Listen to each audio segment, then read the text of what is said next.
ตอนนี้มาสงกรานต์ในแถวดองเด้ออยู่เมืองชลบุรีเด้อ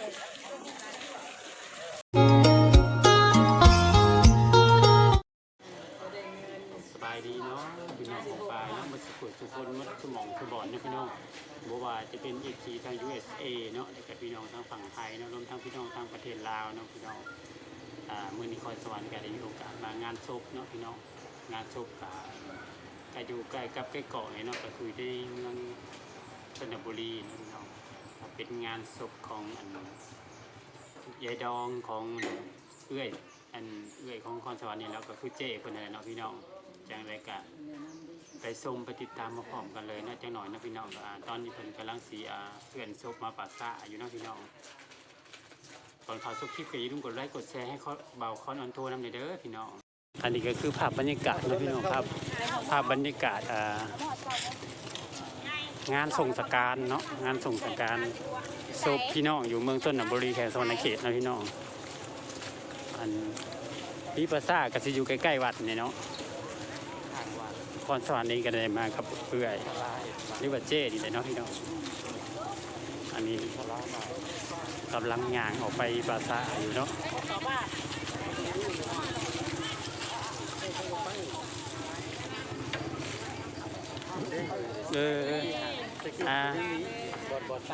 เมื่อก่อนนะเมื่อก่อนนะปัสสาวะอยู่จะจ่อนี่น้ำพี่น้องน้ำเย็นกินแล้ววะได้แล้วเอาน้ำผมแล้วเอาของยา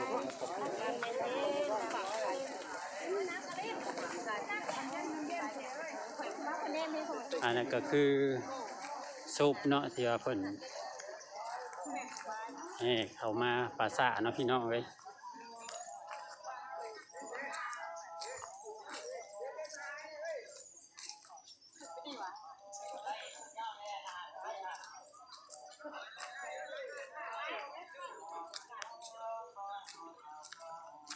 มาชมมาเบิ่งมาติดตามพร้อมกันเลยเนาะคอนเสิร์ตนั่นแหละสิได้ข้ามมุกมื้อนี้ก็บ่ได้ข้ามเป็นมื้ออื่นพุ่นแหละเนาะพี่น้องก็ทางงานศพนี่แหละเนาะพี่น้องเอ้ย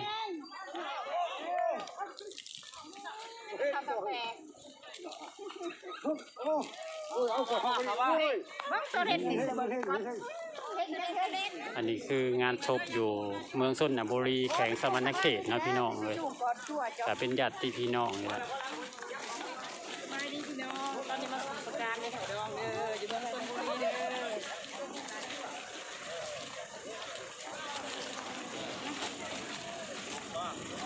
ไว้เด้อ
ใส่กระปูแล้วนะจากแล้วเนาะเอาได้คนสะดวกมาลงเดี๋ยวเขาส่ง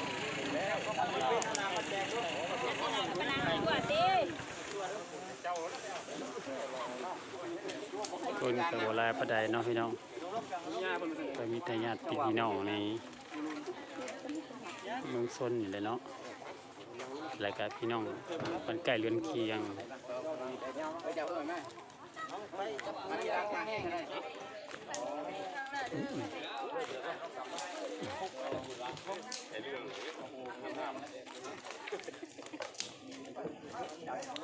มาบ่ล่ะ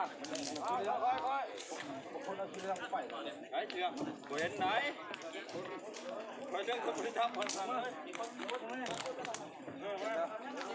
ยจับมือทำยืนมาดิไปเลยเอาส่งเลยใช่เลย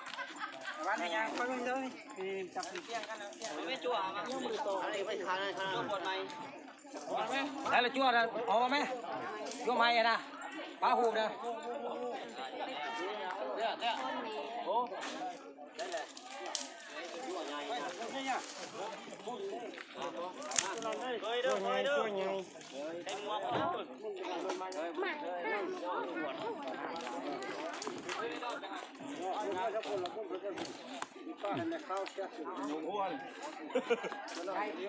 ย้ายเลยเพิ่งสวัสดิ์บอกเลยพ่อยังบริสุทธิ์เลย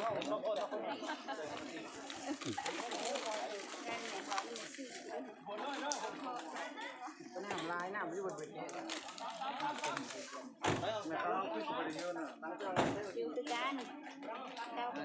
ตอนนี้เพิ่นกำลังเอาศพขึ้นเอาผ้าเมนนะพี่น้อง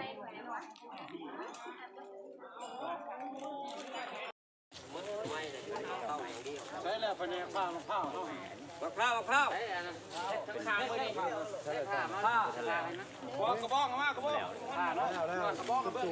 นั่นแหละเดี๋ยวบอลเดี๋ยวกับบอลบอลยืนเดี๋ยวร้อยผ่าได้ต่อผ่าเองยืดแถวนี้กับบ่มีบ่ผ่า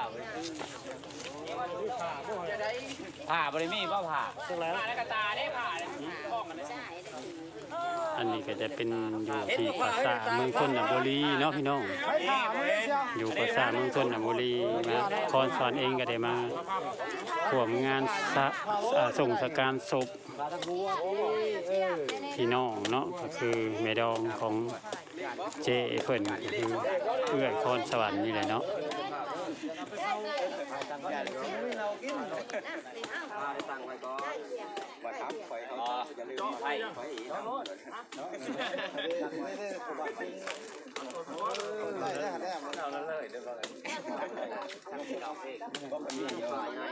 นี่ก็ให้มันลง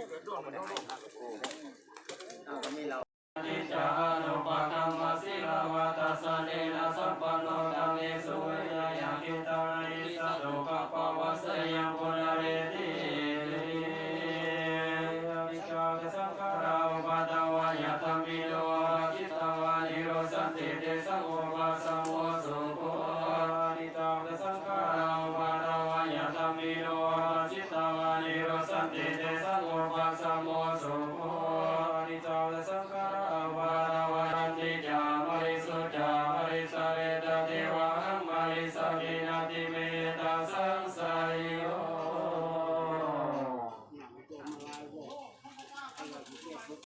ติยตโยอายักโกตกินาตินาสังฆมิสุปาริติตังตังอิดายะสัตตานาโสปะกัปปติโสยติธรรมโมจายามิตัสสิโตเปตานาภูสังเถระตะอุลาลาภาลัญจภิกขุนังอนุปาทินังเมปุญญังปัสสุตังอนาภาคันติ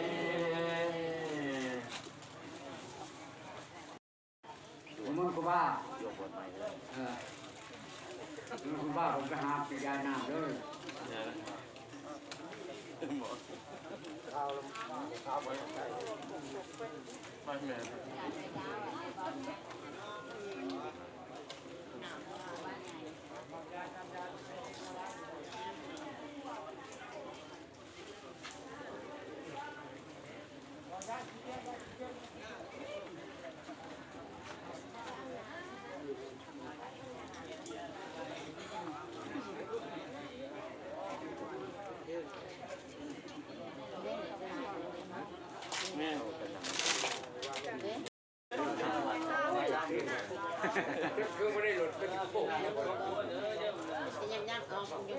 ตอนนี้เพิ่นกำลังออกไปถวายพระบังสกุลเนาะพี่น้องอยู่ต่อหน้าศพ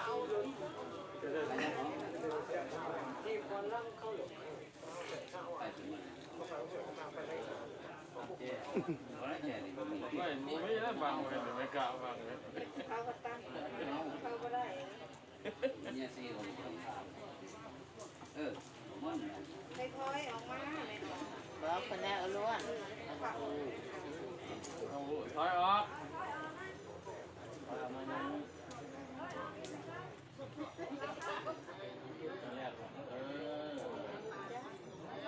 จังหวัดที่8คือตั้ง ชิ้น200 เอาได้แม่น้ำเอาเลย ชิ้น200ซื้อ7 ข้าวอะไรจะเทียบก็ได้ว่า น้ำได้ระเบิดครับมันได้น้ำมันเป็นยังไง จาวัตสังฆราปะระวะยะธรรมิโนภาสิตวะ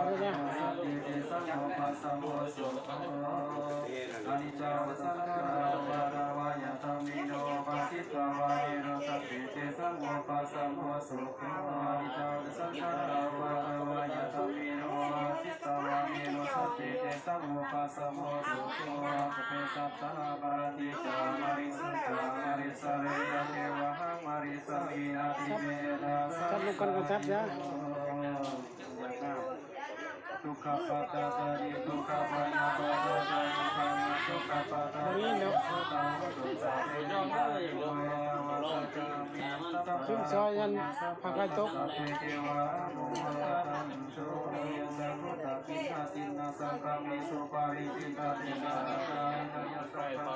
สุภะกะปะติโสยะติสัมมุจจายะมิทายะเปตานังคุณเบิดแล้วมานะภิกขุนังมานุปตินังยังปัสสุตังนาภาสิโม ผู้ชิบอลดอกไม้บุกครบ เห็นมันเป็นมาเมื่อยที่เนาะ จะเลยมองผู้ชิบอลลงนี่ เอามาแล้วยังจองไว้อยู่บ่ ให้มันเข้าเก็บ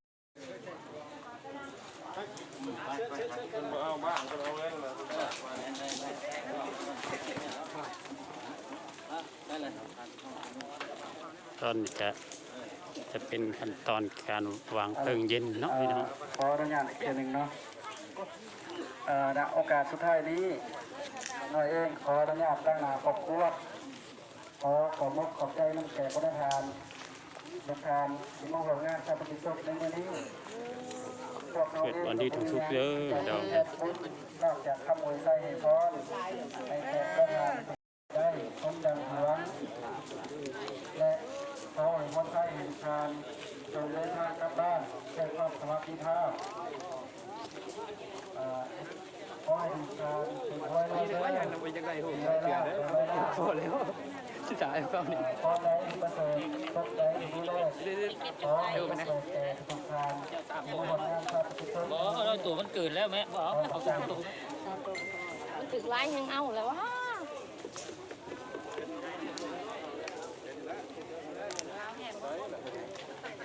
สวัสดิ์สังขารได้ไหมเนี่ยเอ้ย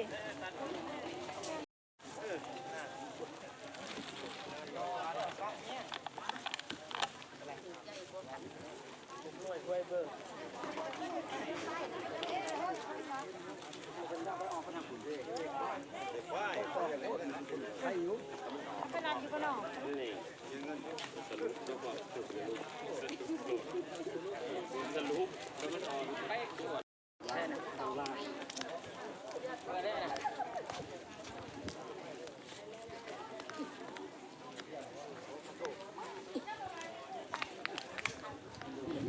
เวียงอยู่เพจยังหวะ